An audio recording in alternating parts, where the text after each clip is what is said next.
Back in 2000, a team of professional divers actually carried out a dive on this very spot.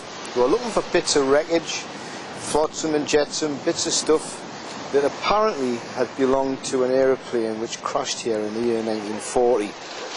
Now, there was never anything to substantiate that a plane had crashed here, but the time when it was supposed to have happened was right at exactly the same time when the Luftwaffe, German Air Force, were carrying out an air raid in this very area.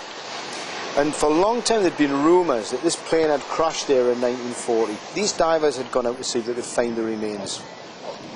But the curious thing is the ghost story attached to this tale. A phantom airman had been seen wandering up and down these sands. Apparently he was dressed in knee-length boots, had a flying jacket on, and an extremely bloodied head as if he'd been badly injured. And he seemed to be staggering up and down this beach as if he was in a daze. Now, at first when people were seeing this guy, they didn't realise they were seeing a ghost. They actually believed they were seeing an airman who had crashed, and they would immediately ring the authorities and claim that he was possibly a spy, or that came across a German pilot, but no one ever could arrest him because they couldn't find him. He would just disappear. And the mystery was never ever solved. Just as recently as 2004, somebody claimed they'd seen the pilot walking up and down this beach. The description given was exactly the same. The flying jacket, the fur collar, the knee-length leather boots. This guy just walked down the beach. They tried to talk to him. They asked him if he was okay. He looked injured. He just ignored them and walked on.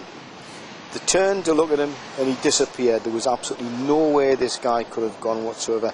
He just disappeared, quite literally, into thin air.